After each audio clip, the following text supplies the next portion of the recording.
Buen día, estoy aquí para socializar el informe académico audiovisual correspondiente al curso de análisis de datos cualitativos con Atlas TIC, quien les habla John Alfredo Escobar Estrada, orientado por el doctor Jesús Martínez, y el título del proyecto investigativo en el cual elaboramos este informe es Cuerpo Teórico Multidisciplinario de la Actuación del Diálogo en la Formación Docente Inicial. Como introducción planteamos el propósito general, que es generar un cuerpo teórico multidisciplinario enfocado en el papel dialógico en la formación docente inicial. Y como propósitos específicos tenemos dilucidar las concepciones sociales, culturales e institucionales que configuran la práctica dialógica en la formación docente, develar las dimensiones del diálogo formativo, interpretar las interrelaciones multidisciplinarias entre concepciones, dimensiones y construcción social del diálogo para establecer los fundamentos de un enfoque integrador y finalmente construir un corpus teórico citado. La metodología que desarrollamos para el análisis corresponde primero con incorporar en el programa de Atlas TIC todos los documentos correspondientes a las entrevistas de los informantes claves. En este proceso de lectura se iban estableciendo las citas para cada una de las oraciones y también se iban estableciendo los códigos o las palabras claves que se asociaban a esas citas. Se establecieron entre la primera y la segunda lectura alrededor de 144 códigos y a partir de esos códigos se generaron las categorías que eran las agrupaciones de códigos o de palabras que se relacionaban entre sí. Y a partir de esas categorías se pudieron visualizar las metacategorías que eran como una construcción ficticia, no sobre el documento, pero sí sobre los conceptos que más adelante mostraremos. A partir de eso, pues se establecieron las relaciones que hemos ido desarrollando y socializando en los informes 1 y 2 y encontramos aquí en la metodología del análisis, primero, la creación de las tablas de código documento que correspondían con vincular los grupos de códigos que son las categorías con cada uno de los estudiantes o informantes claves. Y también teníamos la forma en la que las tablas de concurrencia nos iban permitiendo mostrar la relación que había entre las categorías. En este caso, voy a hacer una aclaración más adelante cuando muestre la primera tabla, ya que no se lograban generar relaciones entre categoría y categoría, sino entre todos los códigos de las categorías y un grupo de códigos. En este caso, muestro la pantalla de mi imagen, tal vez obstaculiza un poco, la tabla de concurrencias para autonomía formativa. ¿Qué se hacía? Se seleccionaban todas las categorías y sus códigos respectivamente, alrededor de 62, que eran los que consideramos de mayor enraizamiento. Y para esos 62 códigos los contrastábamos con, en este caso, la categoría de autonomía formativa, que corresponden a 2, 4, 6 y 8 códigos. Y en la tabla mostramos la densidad que hay y resaltamos las densidades iguales o mayores a 6. Es decir, encontramos, por ejemplo, que hay una gran relación entre la autoevaluación y la actitud reflexiva. Esto nos permitió, más adelante lo encontraremos como interpretación, dilucidar la relación que hay entre la actitud reflexiva y cómo esta es necesaria para que un estudiante pueda hacer la autoevaluación. Encontramos también la forma en la que el proceso de autorregulación permitía una autonomía académica. Entonces, el diálogo, por ejemplo, de la confianza y la autogestión también se fundamentaba en una actitud reflexiva. Encontramos también la tabla de concurrencias para ética y valores. Y hago la aclaración de que este fue el grupo de códigos que mayor códigos abarcó y que por lo tanto mayor enraizamiento y mayor densidad desarrolló.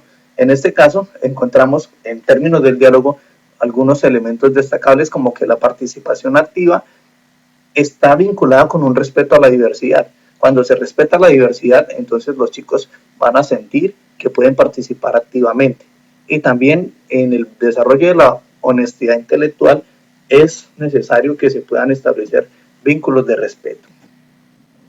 Otro elemento del análisis que desarrollamos fue elaborar una tabla que Atlas TIC lo permite hacer con la herramienta código documentos. En este caso, a través del análisis fue generar la tabla código documentos, donde establecíamos para todas las categorías la cantidad de enraizamientos que se encontraron con cada uno de los 9 documentos. Eran 3 de estudiantes de castellano, 3 de estudiantes de física y 3 de estudiantes de ciencias sociales. Como lo mencionábamos, ética y valores es la de mayor enraizamiento. Encontramos un total en esas 8 categorías de 382 relaciones o interacciones.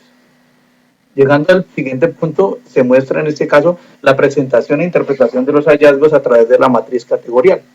Elaboramos, como ya lo hemos dicho, o elaboré las subcategorías agrupadas en categorías y dentro de esas categorías se agrupamos en metacategorías. Esta matriz es trascendental porque está relacionando las definiciones operativas para cada una de esas categorías y los indicadores que encontramos en los datos. Luego se sustenta en los documentos y en la cita del documento. En este caso, para cada uno encontramos un documento y una cita en el aspecto 1 y luego en el aspecto 2. Y finalizamos esta matriz dando una interpretación sintética. Por ejemplo, para el rol formativo, que es el último código o subcategoría de la categoría aprendizaje y otros, encontramos que las citas relacionadas para el código rol formativo muestran cómo este aparece en los relatos del estudiantado como parte de la categoría aprendizaje y otros, dentro de la dimensión pedagógica del diálogo, aportando evidencia empírica para poder plantear ese modelo teórico donde el diálogo y la formación se articulen. En la parte de abajo no se logran mirar las demás porque es una tabla extensa, pero fue esa insumo para lo que más adelante vamos a ir socializando. Como se mostraron los avances anteriores, para cada uno de los grupos de códigos, que en este caso son las categorías, elaboramos una red. En este caso, quisimos diseñar una red integradora de las 7 categorías con las metacategorías.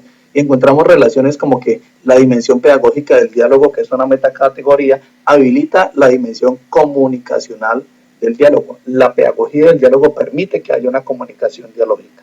También encontramos que la dimensión ética sustenta la dimensión comunicacional del diálogo. Si no hay ética y respeto y empatía y principios de lo correcto, es muy difícil que se pueda desarrollar la comunicación dialógica. Y dentro de la red semántica encontramos que la ética y los valores es un elemento, es una categoría que articula, porque por lo menos sustenta el conocimiento colectivo, define la dimensión ética formativa y sustenta el desarrollo integral. Así que podemos encontrar la forma en la que estas 3 metacategorías se sustentan entre ellas y se fundamentan a partir de las 7 categorías que generamos. En el aspecto interpretativo vamos a encontrar primero que el diálogo educativo es un sistema dialógico pedagógico. La red semántica integradora muestra que el diálogo educativo se construye sobre 3 dimensiones profundamente relacionadas. La primera, la dimensión ético-formativa, la segunda, la dimensión ético-comunicacional y la tercera, la dimensión pedagógica. El modelo que se plantea y que se estudia revela que lo ético sostiene lo dialógico y lo dialógico potencia lo pedagógico y lo pedagógico retroalimenta las prácticas éticas, como por ejemplo se puede sustentar en la cita 1.5, dice el estudiante. Cuando el profesor o los estudiantes muestran respeto, el ambiente mejora y todos podemos hablar sin miedo. Cuando hay ética, esa ética potencia lo pedagógico del docente y lo puede llevar a prácticas educativas. La segunda interpretación es que los patrones claves del diálogo permiten el aprendizaje y la autonomía. Hay unas relaciones establecidas como la relación de la ética al diálogo que se sustenta en que el respeto y la responsabilidad crean las condiciones del diálogo auténtico. El diálogo y el aprendizaje, que se interpreta como el cambio plural y la reflexión conjunta, que generan comprensión y pensamiento crítico. Y también la relación autonomía-desarrollo integral, la responsabilidad y la autoevaluación impulsan ese desarrollo integral y académico de las personas. Citas como el ambiente emocional en el aula es sumamente importante para poder aprender y dialogar, permiten sustentar cómo esos elementos y patrones son necesarios. La interpretación final es un poco de contraste, porque también muestra las tensiones del sistema dialógico entre el diálogo fluyente y que no fluye. Encontramos entonces como un contra entre lo que algunos plantean como desmotivación y otros como participación activa, la dispersión del aprendizaje y la reflexión crítica, la ausencia del diálogo y el diálogo transformador. ¿Dónde podemos encontrar esto? En las citas que sustentamos, pero también lo evidenciamos como evidencian que el diálogo no es un proceso lineal, sino situado y dependiente de condiciones éticas, emocionales y relacionales. Ejemplo de cita: hay días en los que llego con inquietudes o problemas que me impiden concentrarme o participar. En este caso hay dispersión y hay desmotivación, que se contradice un poco con la participación activa. Finalmente, se plantean las conclusiones y las reflexiones de este ejercicio analítico. Primero, el análisis permitió generar un cuerpo teórico multidisciplinario sobre el papel del diálogo en la formación docente inicial, integrando dimensiones éticas, comunicacionales y pedagógicas. Segundo, se establecen las concepciones sociales, culturales e institucionales que configuran la práctica dialógica, evidenciando la importancia de respetarse, de ser responsables y de interactuar significativamente. La red semántica que se elabora refleja las dimensiones del diálogo formativo y sus relaciones ética, diálogo transformador, aprendizaje, autonomía y desarrollo integral. Las coocurrencias y patrones identificadas permitieron interpretar las relaciones entre dimensiones y prácticas, aportando los fundamentos para un enfoque integrador situado entre el diálogo y la educación. A partir de los factores encontrados se puede visualizar un modelo teórico aplicable capaz de orientar protocolos del diálogo ético, de estrategias de autorregulación emocional y de mecanismos de coevaluación. Y como reflexión, primero, plantear que el proceso de análisis en Atlas-TI permitió comprender la potencial herramienta que es esta para pasar de un texto dialógico a un sistema complejo donde articulamos con un informante y todos los demás la intención de desarrollar un proceso cualitativo.